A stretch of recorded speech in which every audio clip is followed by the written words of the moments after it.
What's going on, guys? You got John here back with some more CPC content. This time we're facing a 12 for a week 6 game in this season 5 I think. And yeah, it's been a while since I recorded, it's been a while since I uploaded. It's due to a variety of different reasons. One, I've been terribly busy with school and all that, and second, which kind of added onto this, is that I had a lot of PC problems. For example, I lost all my teams, which is why there's not going to be a team builder. Just hardware issues and recording issues. So yeah, but hopefully we have figured it all out now. So we're here with CPC Season 5 Week 6. So we're taking on A12. A12 is a phenomenal ladder player, usually found in the higher categories of the OU ladder. We played him once before in the finals for the CPC off-season, which actually brought us into the CPC. We were able to win that game. Yes, exactly. Now we were able to win that game, which is pretty neat. And yeah, this is kind of the rematch for it. We didn't play him last season, and we're definitely playing him this season. So yeah, as you can see, his team consists of a Zygarde, 50%. Ridiculous for that. He just traded away the week before we faced. Before that, he had a Kyurem Black. I don't know which one of those I'd rather face. Since Kyurem wasn't a Z-move user, I'd say Kyurem. If Kyurem was a Z-move user, I'd probably say Zygarde. Z-Kyurem with Sub-Zero Slammer is just impossible to beat. It shouldn't be. It's ridiculous. Mega Charizard Y, big ass threat to my team. My only fire resist being my Suicune. We have a Jellicent, which is super annoying for my team. Defensively specifically, it can deal with Mega Scizor, it can deal with Volcarona, it can, if it's the right set, like if you brought T-Spikes with Hex, it can certainly deal with Mew. With Water Absorb, I can't bring Crocoon. Crotoxiccoon was something I considered, but that's certainly an issue. It can deal with Stunfisk, albeit not too well because Stunfisk can be surprisingly strong. And it can also deal with Mienshao if it has a Cold Breaker. So depending on the set, it also deals with Scolipede, which was another thing why I didn't bring Scolipede. Now, then he has the Zapdos, which is, I'd say, I mean, it's a pretty hard counter to my Mega Scizor. That I can just U-turn on it. It can't really deal with the right Suicune set. Stunfisk gets up rocks on it. Mienshao can threaten it. It does have a decent matchup versus stuff like my Scolipede, and he had to bring it just because I also have my Tornado's Eye, and it's a really good switch into that. So I definitely get Zapdos. Then we have Cloyster. Offensive Cloyster, in my opinion, like a Shell Smash variant, doesn't make too much sense versus me with my Suicune and my Mega Scizor. So I definitely expect this Cloyster to be a hazard stacking lead. And last but not least, he has the Digger's Bee, which kind of has to be Life Orb. I don't expect a choice item. Just because I have the combination of Mega Scizor, Suicune, Mew, and like Tornado's Aerodactyl and Volibee. Bandit EQ is actually really problematic for me if he brings that, but then I have a ton of stuff that can actually outspeed and revenge it. So the set I expect him to bring is Wild Child, Fire Punch, Return of Earthquake, and then a Quick Attack. But yeah, we'll see about that. Zygarde, I expect to be a Spadef Volcarona counter looking at his team. If that's not the case, I expect a really bulky Zygarde, not necessarily a Choice Bandit variant. I expect a really bulky Jellicent. Charizard Y, potentially mixed, just because, why did I expect mixed? There was a reason for me expecting it. Oh, for the Volcarona, right? Yeah, because if I'm at +1, Volcarona actually can set up on a Charizard Y, and since I don't think he wants that, he'll probably like carry Rock Slide or Flare Blitz just to prevent that from happening. Zapdos probably just Spadef mostly to tank a couple hits from the Suicune and also beat the Tornado's Eye. And yeah, Hazardly Cloyster, as I mentioned, Life Orb, Diggy Speed. So my team is a Quiver Dance, HP Ice, Fire Blast, and Giga Drain Volcarona. Fire Blast kills the +1, kills most start-wise after Rock, so that's really nice. My Scizor, I think, is just straight support. I want to say it might have SD. I'm not sure. This game happened a while ago. Mew is Taunt, Psyshock, Ice Beam, and Roost. Literally takes on his entire team super duper well with the speed it has. Apart from the Charizard, my Suicune is, because I was so scared of Zarwai, I actually wasn't able to bring a Calm Mind Suicune with Toxic, like Calm Mind, Toxic, Rest, Scald, but I brought a Mirror Coat Suicune with Rest, Sleep Talk, and the Scald. So just Rest, Talk, Mirror Coat. We have a Spit Def Stunfisk, which tanks a hit from Zarwai, can set up Stealth Rocks, deals with the Zapdos, is invested enough to be a threat to the Jellicent. And yeah, that's nice. I think I was Sugarberry. I might be leftovers. I'm not sure. Sugarberry might have made sense because I'm a backup Zygarde and Diggersby and check. Not really. And now, last but not least, we have an AV Mienshao again.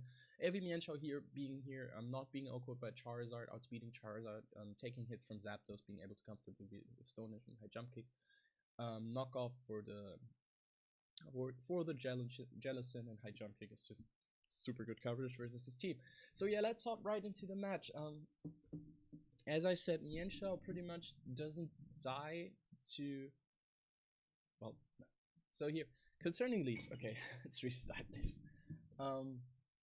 I have a couple of lead options here. Volcarona, not. I don't want to set up yet. I need to scout out his team, get some more chip damage off first. Scissor also not, because Scissor has a bad matchup versus like the middle three here. And yeah, then Mew is my first solid lead option if I expect him to lead with the Hazard Cloister, because what Mew does for me, it just offers me a free taunt right at the beginning. He doesn't really have anything to OHKO my Mew, so what I'll do, I'll just lead with Mew. And as you can see, I lead Cloister. I'm a pretty speed invested Mew, so I definitely can just throw off a taunt here. So Cloister, if taunted, doesn't really threaten you all that much. So I'm I click taunt as he can't get up the Toxic Spike, so that pretty much confirms to me what I thought in the beginning what this Mew is. Now I click Psyshock. It's free versus his team. He doesn't have a single Psychic resist, and whatever comes in will definitely struggle to beat me 1v1. As it is the Jellicent, and now here I'm at my first big mistake. I don't calc this damage. If I had calced this damage, I'd seen that this is only a max HP, or not even a max HP variant. And the next play, which is him going for Shadow Ball as I taunt, wouldn't have happened, because this is a Choice Specs Jellicent. Props to A12 for this. He noticed that apart from Volibee, I'm pretty ghostly, and Volibee can be catch with an Jellicent can catch with an Ice Beam. So it's definitely a cool set, especially as I suspect he had Hex coupled with T-Spikes to beat my team. So yeah, really cool Jellicent set, props to him. But yeah, I obviously can't stay in here. And my Mew is weakened, which was super good versus his team. So not in the best position right here. And I do not have the best switch-ins to that actually. But what I can do is just go into my Mienshao. As I said, I'm assault vested. I take this hit, and since he's Choice Specs, he's definitely in range of a knockoff, so I'm just going to go for the knockoff here. And this leaves me in an interesting situation right here. High Jump Kick can knock out this Cloister from this range of health, and yeah, so his obvious play, my obvious play is High Jump Kick, and his obvious play, in my opinion, is to double into Jellicent. Usually, though, it's a bit like the Duck Trio mind games in OU. Just having the thought of something like this, like him thinking that I won't click High Jump Kick because he has the Jellicent in the back, and I can just switch up, and he doesn't know if I can switch up the moves yet. So there's a couple of reasons why I think that staying in here is the superior play. So I stay in a click High Jump Kick, hoping to prevent the T-Spikes, and it works out perfectly for me. So no T-Spikes for him, as he can bring in the Diggersby. Now, Diggersby is a humongous threat here, so I could have just stayed in and clicked High Jump Kick. However, I want to preserve my Mienshao just because it's a super good offensive check to the Charizard Y. My only real offensive check to the Charizard Y is Zapdos. So I want to switch out here. Also because I'm in range of Quick Attack, there's really no reason to risk this at the moment. I can just safely bring in my Mega Scizor as he goes for the Wild Charge, and that does a lot. Now I obviously can't stay in here because I expect him to have the Fire Punch, and so I'm kind of forced to sack off my Mew at this point. In hindsight, I should have probably gone Suicune and threatened Diggersby out this way, and because I could have still brought my Mew up back to decent amount of health on the Zapdos or the Zygarde. However, I felt like at this point in the game, Suicune was more important than my Mew, just because Suicune is my premier check to the Charizard Y. That being said, I sack off my Mew and then go out into my Volcarona, knowing that I can take a quick attack. He has revealed to be Life Orb, so there's no reason for me to he can't outspeed me basically. So I'm just clicking. I'll just click Giga Drain here. Giga Drain does a solid amount to his 2 switch-ins, which probably are the Zygarde or the Jellicent. Giga Drain will take a solid amount off of that. As he goes, Zygarde reveals that to be his immediate switch-in, which definitely makes sense given that Jellicent is a Choice Specs variant. So yeah, I go for the Giga Drain. Right here, then I'm going to switch out into my Scizor, which still can take any not banded hits, as he makes a really good play and doubles into Zapdos, pretty much pressuring me to go Stunfisk right here as he clicks U-turn. Now he brings back in his Diggersby, and this is the problematic part about this team. Charizard Y and Diggersby threaten my team and pressure me so hard that I'm really struggling to keep up here. But I can't stay in here. I go into my Scizor expecting the Wild Charge as he goes, the Earthquake as he goes for return, and now I just click Bullet Punch because looking at his team, my 2 options here are doubling into Suicune on the Fire Punch and pressuring the Diggersby out with this. However, looking at this team, he has Jellicent is pretty much dead. Scizor doesn't really beat Zygarde, doesn't beat Zapdos, and doesn't beat Charizard. So there's really no reason for me to keep the Scizor. I'd rather get a Bullet Punch damage and put him in guaranteed Life Orb range. As he actually clicks Wild Charge and I live. So yeah, so that kind of, I crit him since he clicked Wild Charge and I lived. I had still kind of mattered, but since he over predicted, it kind of didn't matter anyway.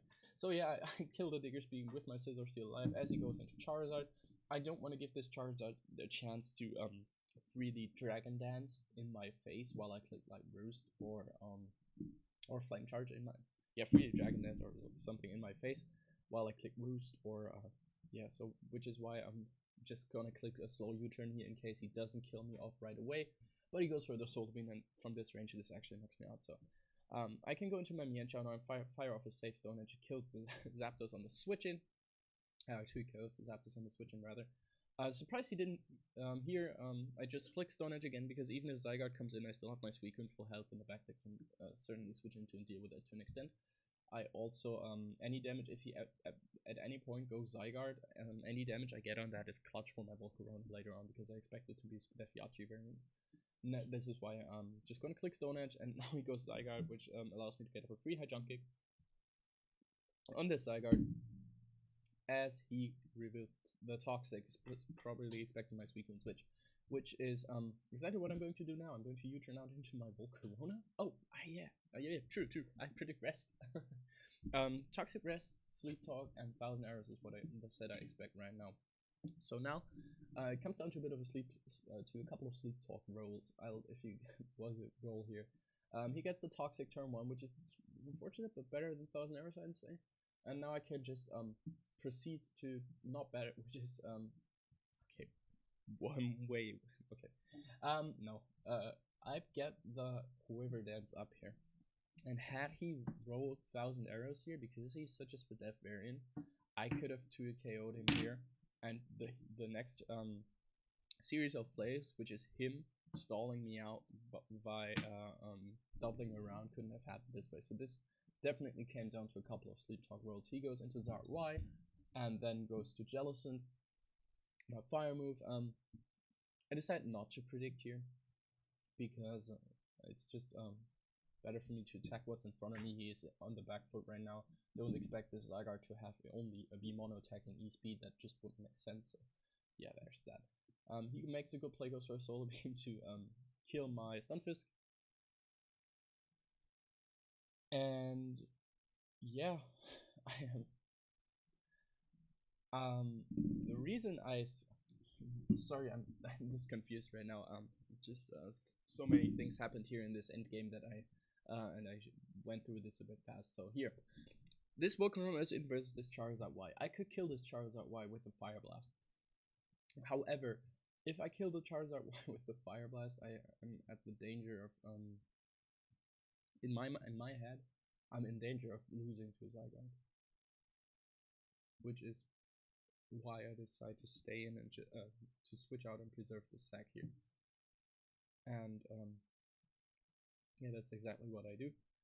And he kills off my Stunfisk, which allows my Mienshao to come in and just click Stone Edge to kill this Zard Y. And I missed the Stone Edge. But this really sucked because now I can definitely lose this game. A game that I had earlier had I hit the Stone Edge, the Zard would have been dead, and the Zygarde wouldn't have been able to 1v1 the combination of Volcarona and Suicune, because Volcarona can safely outspeed and kill the Zygarde with HPIs. My Suicune only has Scald, which means it can't do that. But since the sun is gone, I can safely go into my Suicune here and just fire off a Scald. I don't want to reveal the Mirror Card yet, because basically my only option at this point is catching this Zard on the Mirror Card, and if he expects the Mirror Card later in the game, I have basically no chance left of winning this game. Sorry.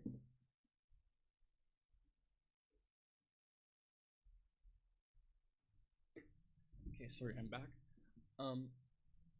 So yeah, now it comes down, because he's a Rest Talk variant, I'm a Rest Talk variant, to some pretty interesting sleep talk, pressure, PP stalling. I'm just gonna skip through this a bit faster. I'm just gonna talk through what happens here. Basically, he has to weaken my Suicune into range of 2 Solar Beams, because I'm Rindoberry, which he doesn't know. Now he has to get me on the rest, which is why I sack off my Volcarona here to stall out a turn basically, and then go back into my Suicune. Because my only chance again, as I said, is catching him on the Mirror Card. I ate my Rindoberry and I can still live the next hit Solar Beam. As I wake up, and he didn't scout for the Mirror Card. If he had gone to Zygarde there expecting my Mirror Card, I would have lost the game right there. But now, since he doesn't have E-Speed and I confirmed to outspeed him, I can just heal up on this. And yeah, and basically stall out this Zygarde here. So yeah, that's exactly what's going to happen. I'm going to stall this Zygarde out of PP. I'm going to take the safe route, not healing up too fast. I'm just going to skip through this a bit. And yeah, this is exactly what happened, and I win, and GG to A12. Yeah, because of those Stone Edge moves, it came down to a couple of 50-50s and a PP stalling in the end, which I'm definitely not happy about. I like my games to be played a bit more clean. But yeah, that's just what it is. So yeah, GG to A12, and hope to see you guys next week.